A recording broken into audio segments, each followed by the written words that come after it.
India news पर आपका बहुत बहुत स्वागत है। आपके साथ मैं हूं राकेश पांडे। वक्त हो गया सुपरफास्ट 100 का। अगले 22 मिनट में नजर डालेंगे 100 बड़ी खबरों पर। नमस्कार, मैं हूं आंचल आनंद। दिल्ली में सरकार बनाने को लेकर जोड़ तोड़ तेज हो गया है। कांग्रेस विधायक आसिफ मोहम्मद खान ने एक स्टिंग के जरिए दावा किया है कि आम आदमी पार्टी के एक नेता इलियास आजमी ने उनसे मुलाकात की है और सरकार बनाने के लिए उनका समर्थन मांगा है। आसिफ का कहना है कि बीते एक हफ्ते से उनकी आम आदमी पार्टी के नेताओं से बात हो रही थी। आसिफ ने कहा कि आम आदमी पार्टी ने उन्हें इस बात के लिए अधिकृत किया कि वो आपकी सरकार बनाने के लिए कांग्रेस विधायकों से बातचीत करें। उन्होंने कहा कि आम आदमी पार्टी के वरिष्ठ नेताओं ने कहा है कि वो दिल्ली में समझौते के लिए बिल्कुल तैयार हैं। यही नहीं, आम आदमी पार्टी कांग्रेस विधायकों को कैबिनेट में जगह देने के लिए भी तैयार हो गई है। आसिफ ने आपके नेताओं को चुनौती देते हुए कहा कि अगर उनमें हिम्मत है तो उनकी बातों को काटकर बताएं। आसिफ मोहम्मद खान का कहना है कि उनके पास आप नेता मनीष सिसोदिया का मैसेज भी है, जिसमें उन्होंने आसिफ को अपने ससुराल बुलाया। आसिफ ने दावा किया कि मनीष ने उन्हें मैसेज में लिखा कि दिल्ली में मीडिया का घेरा है, इसलिए वो उनके ससुराल आए, वहां बैठकर बात की।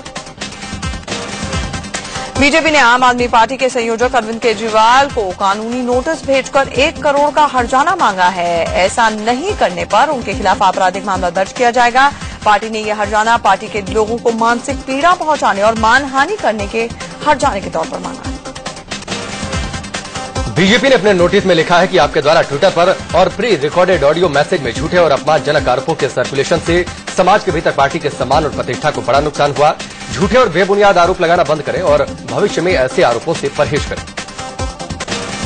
बीजेपी का ये कदम आम आदमी पार्टी के लिए विज्ञापन और पोस्टर के पलटवार के तौर पर आया है, जिसमें केजरीवाल उस पर सरकार बनाने के लिए 20 करोड़ में विधायक खरीदने के आरोप लगा रहे हैं। केजरीवाल के आरोपों को केंद्रीय गृह मंत्री राजनाथ सिंह ने खारिज किया। उन्होंने कहा कि बीजेपी ने न तो पहले कभी खरीद फरोख्त की है और न ही आगे कभी करेगी। 20 करोड़ रुपए दिए जा रहे हैं हॉर्स ट्रेडिंग को लेकर। केजरीवाल के आरोपों को केंद्रीय गृह मंत्री राजनाथ सिंह ने खारिज किया। उन्होंने कहा कि बीजेपी ने न तो पहले कभी खरीद फरोख्त की है और न ही आगे कभी करेगी। 20 करोड़ रुपए दिए जा रहे हैं हॉर्स ट्रेडिंग को लेकर और बीजेपी की तरफ से अरविंद केजरीवाल का ये बयान इतना मैं कॉन्फिडेंस के साथ कह सकता हूं कि बीजेपी हॉर्स ट्रेडिंग नहीं करती है, न करेगी। इससे पहले केजरीवाल ने दिल्ली में सरकार बनाने के लिए बीजेपी को न्योते की खबरों के बीच उपराज्यपाल को निशाने पर ले लिया। ट्वीट करके उन्होंने लिखा कि एलजी अगर बीजेपी को सरकार बनाने के लिए नहीं बुलाएंगे तो उन्हें या तो हटा दिया जाएगा या फिर ट्रांसफर किया जाएगा। अब देखना यह है कि एलजी कुर्सी बचाएंगे या फिर संविधान की रक्षा करेंगे। ट्वीट में केजरीवाल ने लिखा कि क्या उपराज्यपाल के बिना संतुष्ट हुए एक ऐसी पार्टी को सरकार बनाने के लिए बुला सकते हैं जिसके पास बहुमत का आंकड़ा ही नहीं? क्या ऐसा करके उपराज्यपाल खरीद फरोख्त को बढ़ावा नहीं दे रहे? एक के बाद एक कई ट्वीट करके आम आदमी पार्टी के संयोजक अरविंद केजरीवाल ने एलजी पर सवाल उठाए और लिखा कि क्या उपराज्यपाल को पहले समर्थन देने वाले विधायकों की लिस्ट नहीं मांगनी चाहिए? ऐसा लगता है कि उपराज्यपाल पक्षपात करते दिख रहे हैं। केजरीवाल ने ट्वीट कर यह भी लिखा कि बीजेपी के पास बहुमत के आंकड़े नहीं। सूत्र बताते हैं कि कांग्रेस के 6 विधायक समर्थन के लिए तैयार भी नहीं, लेकिन शपथ के बाद इन विधायकों को खरीदना आसान हो जाएगा। इससे पहले आज अरविंद केजरीवाल ने पार्टी विधायकों के साथ बैठक की। आम आदमी पार्टी ने दिल्ली में चुनाव कराने की मांग भी की है। मनीष सिसोदिया ने यह भी कहा कि पार्टी का कोई विधायक बीजेपी के साथ नहीं जा रहा है। आम आदमी पार्टी का एक भी विधायक, हालांकि संपर्क किया गया था, इनसे तरह तरह के ऑफर दिए गए थे, लेकिन कोई भी किसी भी तरह से टस्से में सोने को तैयार नहीं है। सबके सब चुनाव कराना चाहते हैं, सबके सब इसमें पक्ष में है कि अब चुनाव कराया जाए। आम आदमी पार्टी के वरिष्ठ नेता मनीष सिसोदिया ने कहा कि जब बीजेपी के पास 32 विधायक थे तब वो सरकार बनाने को तैयार नहीं थे और जब अब 29 विधायक है तो सरकार बनाने के विकल्प पर विचार कर रही है। भारतीय जनता पार्टी जिस वक्त उसके पास 32 विधायक थे, उस वक्त वो एलजी साहब को लिख के दे चुकी है कि हमारे पास विधायक नहीं है और हम सरकार नहीं बना सकते। अब जबकि उसके 3 विधायक और कम हो गए हैं, 29 विधायकों के होते हुए भारतीय जनता पार्टी कह रही है कि हम विकल्प तलाश रहे हैं। सिसोदिया ने यह भी कहा कि बीजेपी नोटों के बोरे खोलकर सरकार बनाने के विकल्प पर विचार कर रही है। ये विकल्प कहां से खुल गए? बिना नोटों के बोरे खुले हुए ये विकल्प खुल सकते हैं क्या? भारतीय जनता पार्टी बताए कि ये विकल्प कहां से नए खुल गए। इस बीच दिल्ली प्रदेश के बीजेपी अध्यक्ष सतीश उपाध्याय ने एक बार फिर से कहा कि उपराज्यपाल से न्योता आता है तो पार्टी सरकार बनाने के बारे में विचार करे। एलजी अगर हमको इनवाइट करते हैं तो निश्चित रूप से हम उसके बारे में हम क्या कर सकते हैं, क्या नहीं कर सकते, मैं राजनीतिक दल हूं और उसके ऊपर सोचना, विचार करना और फिर जवाब देना मेरी नैतिक जिम्मेवारी।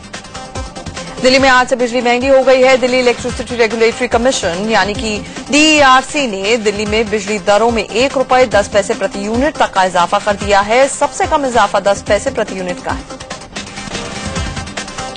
बिजली की नई दरों का जो ऐलान हुआ है उसके मुताबिक 200 यूनिट की बिजली खपत तक प्रति यूनिट 10 पैसे की बढ़ोतरी की गई है। वहीं 201 से 400 यूनिट पर 15 पैसे के हिसाब से प्रति यूनिट का इजाफा किया गया।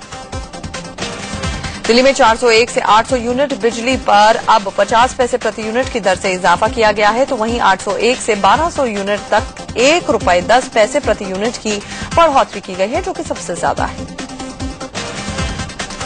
200 यूनिट तक अब 4 रुपए प्रति यूनिट की दर से बिजली कंपनियां बिल वसूलेंगी। पहले ये दर 3 रुपए 90 पैसे ही थी। वहीं 201 से 400 यूनिट तक पहले जो 5 रुपए 80 पैसे प्रति यूनिट लगते थे वो बढ़कर अब 5 रुपए 95 पैसे हो चुके हैं। 401 से 800 यूनिट तक की खपत पर नया रेट 7 रुपए 30 पैसे प्रति यूनिट हो गया है। पहले ये दर 6 रुपए 80 पैसे प्रति यूनिट थी। इसी तरह से 801 से 1200 यूनिट का नया रेट 8 रुपए 10 पैसे हो गया है, जो कि पहले प्रति यूनिट 7 रुपए ही था। DERC ने बिजली के नए स्लैब का ऐलान किया। 1200 यूनिट से ज्यादा खपत पर एक नया स्लैब बनाया गया और इस नए स्लैब में नई दर 8 रुपए 75 पैसे प्रति यूनिट रखी गई है। पहले यह स्लैब 801 प्लस वाले में ही आता था। बिजली दरों में किया गया ये इजाफा 8.32% तक का है। बिजली की दरों में इजाफा भले ही हुआ हो, लेकिन सरचार्ज खत्म करने के चलते माना जा रहा है कि बिजली बिल कम आने की भी संभावना है। दरअसल DERC ने हर 3 महीने पर लगने वाले बिजली सरचार्ज को खत्म कर दिया है। यह सरचार्ज पहले 6 से 8% तक वसूला जाता था, लेकिन अब सरचार्ज खत्म होने के चलते कहा जा रहा है कि बिजली दर बढ़ने के बावजूद बिल कम आएगा। DERC ने दिल्ली मेट्रो और फैक्ट्रियों को दी जाने वाली बिजली में भारी इजाफा किया है और यह बढ़ोतरी करीब 11% तक की गई है। वहीं NDMC के क्षेत्र में करीब 9.5% बिजली महंगी होगी। दिल्ली के बदरपुर में बिजली के बढ़े दामों के खिलाफ प्रदर्शन किया गया। आम आदमी पार्टी के कार्यकर्ताओं ने दिल्ली मथुरा रोड जाम कर बिजली की बढ़ी हुई दरें वापस लेने की मांग की। दिल्ली में बिजली के बढ़े दाम के लिए आम आदमी पार्टी ने बीजेपी को जिम्मेदार ठहराया है। पार्टी प्रवक्ता आशुतोष ने कहा है कि बीजेपी ने 30% बिजली रेट कम करने का वादा किया था, उसे अब पूरा करें। दिल्ली के लोग परेशान है आज बिजली पानी से। उन्होंने अपने मैनिफेस्टो में कहा था कि 30% बिजली के दाम कम करेंगे। आज दिल्ली के अंदर बीजेपी की सरकार इनडायरेक्टली काम कर रही है। बजाय दाम कम करने के यहां दाम बढ़ाए जा रहे हैं। बीजेपी को इस सवाल का जवाब देना चाहिए। दिल्ली में बिजली की बढ़ी हुई दरों का कांग्रेस ने भी विरोध किया। कांग्रेस नेता अरविंदर सिंह लवली ने कहा कि केंद्र सरकार को हस्तक्षेप करना चाहिए और बिजली के बढ़े दाम वापस लेने चाहिए। ऑलरेडी दिल्ली के लोग जो है वो बढ़े हुए बिजली के दामों से जो है वो त्राहिमाम कर रहे हैं। कांग्रेस के समय में जो सब्सिडी थी वो भी विड्रॉ कर ली गई है। तुरंत प्रभाव से केंद्र की सरकार को इंटरवीन करना चाहिए और बिजली के दाम कम करने चाहिए। बीजेपी ने कहा है कि बिजली के दाम बढ़ाने से बचना चाहिए था। बीजेपी नेता जगदीश मुखी ने यह भी कहा कि पार्टी अभी भी बिजली में सब्सिडी देने के पक्ष में है। देश में गहरा है बिजली संकट के बीच एक और बुरी खबर है। देश में कोयला उत्पादन में बढ़ोतरी नहीं होने से बिजली संकट गहरा सकता है। केंद्रीय ऊर्जा मंत्री पीयूष गोयल ने खुद माना कि एनटीपीसी समेत 45 पावर प्लांट के पास कोयले की कमी है। एनटीपीसी ने सरकार को जानकारी दी है कि उसके पास सिर्फ 2 ही दिनों का कोयले का स्टॉक बचा है। दिल्ली मेट्रो की लापरवाही के चलते हजारों यात्रियों की जान खतरे में पड़ गई। Huda city centre Jahangirpuri route में एक मेट्रो का दरवाजा खुला ही रह गया और मेट्रो एक स्टेशन से रवाना होकर दूसरे स्टेशन तक पहुंच गई। येलो लाइन की ये मेट्रो अर्जनगढ़ स्टेशन से सुबह करीब 9:40 पर जहांगीरपुरी के लिए चली थी। मेट्रो ट्रेन की बाईं तरफ के सारे दरवाजे खुले के खुले रह गए थे। मेट्रो की सभी बोगियों में सवार यात्रियों के होश उड़ गए। दिल्ली मेट्रो प्रशासन ने मेट्रो ट्रेन के ड्राइवर को सस्पेंड कर दिया है। मेट्रो प्रशासन का कहना है कि ड्राइवर की गलती के चलते ही गेट खुले रहे। एयरपोर्ट एक्सप्रेस लाइन में सफर करने वाले मेट्रो यात्रियों के लिए बड़ी खुशखबरी है। दिल्ली मेट्रो ने टिकट के दाम 40% तक कम करने का ऐलान किया है। एयरपोर्ट एक्सप्रेस लाइन की नई दर के मुताबिक नई दिल्ली स्टेशन से द्वारका सेक्टर 21 तक जो पहले 180 रुपए का टिकट लगता था वो 24 जुलाई से 100 रुपए हो जाएगा। दिल्ली के प्रहलादपुर इलाके में जलबोर्ड की पाइपलाइन फट जाने से हजारों लीटर पानी बर्बाद हो रहा है। महरौली बदरपुर रोड पर इस पाइपलाइन के फटने से पानी की तेज धार 40 से 50 फीट ऊपर तक जा रही है। पाइपलाइन फटने से तेज प्रेशर के साथ बाहर आ रहे पानी ने बड़े फव्वारे की शक्ल ले ली। बिहार के जहानाबाद में एक महिला को निर्वस्त्र कर उसकी पिटाई का सनसनीखेज मामला सामने आया। महिला पर अपने साथियों के साथ मिलकर 2 युवकों को अगवा कर उनकी हत्या करवाने का आरोप है। पुलिस के मुताबिक लापता युवकों के परिजनों का आरोप यह है कि दोनों युवक जमीन खरीदने के लिए 5 लाख रुपए लेकर जहानाबाद आए थे। पुलिस ने बड़ी मशक्कत के बाद आरोपी महिला को भीड़ के चंगुल से आजाद कराया और गंभीर हालत में सदर अस्पताल में भर्ती कराया। जहानाबाद में हुई इस शर्मसार कर देने वाली घटना ने तूल पकड़ लिया है। मामला विधानसभा में उठा। जहानाबाद की घटना को लेकर विधानसभा के बाहर और भीतर हुए हंगामे के बाद मुख्यमंत्री जीतन राम मांझी ने दोषियों के खिलाफ कड़ी कार्रवाई का भरोसा दिया। चीनी सैनिकों ने जम्मू कश्मीर में लद्दाख सेक्टर के डेमचौक और चुमार इलाकों में 3 दिनों के अंदर घुसपैठ की 2 बार कोशिश की। बताया जा रहा है कि ये सैनिक यहां अपनी गाड़ियों से आए थे। चीनी सेना ने घुसपैठ की कोशिश ऐसे वक्त में की जब प्रधानमंत्री नरेंद्र मोदी और चीन के राष्ट्रपति शी जिनपिंग ने ब्रिक्स सम्मेलन में मुलाकात की। लद्दाख में चीन की घुसपैठ पर गृहमंत्री राजनाथ सिंह का अजीबोगरीब बयान सामने आया। उन्होंने कहा कि दोनों देशों की सीमा पर वास्तविक स्थिति को लेकर संदेह की वजह से कई बार हमारे जवान भी सीमा पार कर जाते हैं। यह घुसपैठ का सिलसिला जो बराबर चलता रहता है, निरंतर चलता रहता है। उधर के सेना के जवानों का भारत में प्रवेश करना, कभी कभी भारत के लोग भी जाने की कोशिश करते हैं। हो सकता है कि क्योंकि सही डिमार्केशन न होने के कारण कभी ये प्रॉब्लम। विपक्ष में रहते हुए बीजेपी ने चीनी सेना की घुसपैठ को मुद्दा बनाकर कांग्रेस पर खूब हमला बोला था। नरेंद्र मोदी ने अपनी चुनावी सभाओं में चीन की दादागिरी को लेकर यूपीए सरकार की खूब खिंचाई भी की थी। विदेश मंत्री सुषमा स्वराज ने लोकसभा में कहा है कि पत्रकार वेद प्रताप वैदिक और हाफिज सईद की मुलाकात के बारे में भारतीय उच्चायोग को कोई जानकारी नहीं थी। आतंकी हाफिज सईद से मुलाकात करने वाले वरिष्ठ पत्रकार वेद प्रताप वैदिक की मुश्किलें बढ़ गई हैं। यूपी के चंदौली में सीजेएम कोर्ट ने वैदिक के खिलाफ राजद्रोह का मुकदमा दर्ज करने के आदेश दिए। गुजरात के वडोदरा में कांग्रेस कार्यकर्ताओं ने आतंकी हाफिज सईद से पत्रकार वेद प्रताप वैदिक की मुलाकात का विरोध किया। वेद प्रताप वैदिक के खिलाफ यूथ कांग्रेस के कार्यकर्ताओं ने कोलकाता में भी प्रदर्शन किया। कानपुर में भी कांग्रेस कार्यकर्ताओं ने हाफिज सईद और वेद प्रताप वैदिक की मुलाकात का विरोध करते हुए दोनों का पुतला फूंका। 26/11 मुंबई हमले के मास्टरमाइंड और आतंकी हाफिज सईद से मुलाकात मामले में वेद प्रताप वैदिक मुश्किल में फंसते दिख रहे हैं। बताया जा रहा है कि इस मुलाकात को लेकर वैदिक से आईबी और एनआईए की टीम पूछताछ कर सकती है। सूत्रों से खबर यह आ रही है कि वैदिक से पूछा जा सकता है कि वो हाफिज सईद तक कैसे पहुंचे, किसने ये मुलाकात करवाई। महाराष्ट्र से कांग्रेस के लिए बुरी खबर है। बताया जा रहा है कि महाराष्ट्र सरकार में उद्योग मंत्री नारायण राणे कैबिनेट के साथ कांग्रेस पार्टी से भी इस्तीफा दे सकते हैं। बीजेपी के नए अध्यक्ष अमित शाह कल नागपुर जाएंगे। नागपुर में वो आरएसएस प्रमुख मोहन भागवत से मुलाकात करेंगे। केंद्रीय कपड़ा मंत्री संतोष गंगवार ने लोकसभा में कहा कि चीन से आने वाले सामान पर रोक लगनी चाहिए। उन्होंने कहा कि इस बाबत वाणिज्य मंत्रालय से उन्होंने बात भी करी है। फिलिस्तीन के गाजा पट्टी में इजरायल के हमले को लेकर राज्यसभा में आज जमकर हंगामा हुआ। सरकार इजरायली हमले पर चर्चा कराने के पक्ष में नहीं, लेकिन सभापति ने सरकार की मांग खारिज कर दी और कहा कि इस पर चर्चा जरूर होगी। दिल्ली एनसीआर में शाम को हुई बारिश से मौसम सुहाना हो गया है। लोगों को गर्मी से काफी राहत मिली। गुड़गांव में भी झमाझम बारिश ने लोगों को चिलचिलाती गर्मी से निजात दिला दी। कई लोगों ने बारिश में भीगकर पूरा लुत्फ उठाया। दिल्ली की यमुना नदी में जलस्तर बढ़ने का खतरा बढ़ गया है। हथनीकुंड बैरेज से दिल्ली की तरफ 1,28,000 क्यूसेक पानी छोड़ा गया। दरअसल भारी बारिश के चलते हथनीकुंड बैराज में पानी बढ़ता जा रहा था, जिसके बाद बैराज से दिल्ली की तरफ पानी छोड़ दिया गया। इधर दिल्ली में बाढ़ के खतरे को देखते हुए निचले इलाकों में अलर्ट जारी कर दिया गया। यमुना में पानी छोड़े जाने से हरियाणा के इंदरी में भी हालात बिगड़ते हुए जा रहे हैं। उत्तराखंड में गढ़वाल के ऊपरी हिस्सों में भारी बारिश से एक बार फिर से चारधाम यात्रा पर खतरा मंडाने लगा है। केदार घाटी में मंदाकिनी नदी उफान पर है।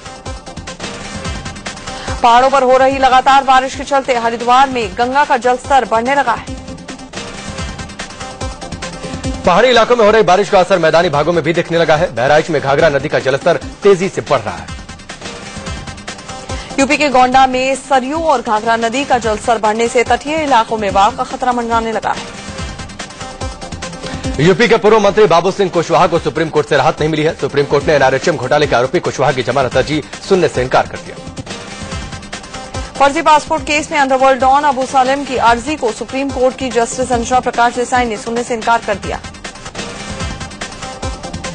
महाराष्ट्र में केबीसी नाम से बनी एक फर्जी कंपनी का 10,000 करोड़ का घोटाला सामने आया है। भावसाहेब चौहान और अनिता चौहान नाम के दंपति ने नासिक में केबीसी नाम की कंपनी बनाकर मल्टी लेवल मार्केटिंग के नाम पर लोगों के साथ धोखाधड़ी की। इस दंपति ने 30 महीने में रकम तिगुनी करने का झांसा देकर इस घोटाले को अंजाम दिया। केबीसी कंपनी की मेंबरशिप लेने वाले एक मां बेटे ने आत्महत्या कर ली। इन्होंने सैकड़ों लोगों को कंपनी में निवेश कराया था। केबीसी कंपनी के घोटाले को लेकर नासिक के भद्रकाली पुलिस स्टेशन में मामला दर्ज किया गया। दिल्ली के डॉक्टर हेडगेवार आरोग्य संस्थान में करोड़ों रुपए का घोटाला सामने आया है। एक फार्मासिस्ट और डॉक्टर की मिलीभगत से 247 रुपए की दवा का भुगतान 1,87,466 रुपए करा लिया गया। भारत सरकार के कपड़ा मंत्रालय ने अभिनेत्री प्रियंका चोपड़ा को हैंडलूम वस्त्रों के प्रचार प्रसार के लिए अपना ब्रांड एम्बेसडर बनाया है। भारत सरकार का कपड़ा मंत्रालय बनारस के पावरलूम बुनकरों पर मेहरबान हुआ है। हैंडलूम उद्योग को नया जीवन देने के लिए पावरलूम सेंटर के अलावा शहर के बुनकर बाहुल्य इलाकों में वीविंग क्लस्टर खोलने को भी मंत्रालय ने मंजूरी दे दी है। अमेरिका के पूर्व राष्ट्रपति बिल क्लिंटन आज लखनऊ के जबरौली गांव पहुंचे। मुंबई के वर्ली नाका इलाके में उस वक्त हड़कंप मच गया जब अचानक सीएनजी पाइपलाइन से गैस लीक होने लगी। दिल्ली में मायापुरी में मेट्रो के काम के दौरान लोहे का शटरिंग गिरने से 3 मजदूर घायल हो गए। झारखंड के धातुकेडीह में एक लड़के को सलमान खान की आने वाली फिल्म किक की तरह स्टंट करने की कोशिश में अपनी जान गंवानी पड़ी। लखनऊ में बेखौफ अपराधियों ने एक लड़की का गैंगरेप करने के बाद बेरहमी से उसकी हत्या कर दी। बैंगलोर के एक नामी स्कूल के टीचर पर 6 साल की एक बच्ची से स्कूल में रेप का आरोप लगा है। दिल्ली के मंडावली में एक शख्स ने फिल्मी अंदाज में अपनी पत्नी को पहले बर्थडे विश किया, फिर उस पर चाकुओं से हमला करके फरार हो गया। दिल्ली के तुगलकाबाद इलाके में बेखौफ बदमाशों ने 70 साल के एक बुजुर्ग की हत्या कर दी। गाजियाबाद के इंदिरापुरम इलाके में सेना के रिटायर्ड जवान ने खुदकुशी कर ली। मुंबई पुलिस ने तलोजा पुलिस स्टेशन में तैनात अपने ही एक सिपाही को किडनैपिंग और फिरौती के आरोप में गिरफ्तार किया है। जोधपुर में कपिल गहलोत नाम के शख्स ने 7,600 किलो वजन की एक बस खींचकर वर्ल्ड रिकॉर्ड बनाया।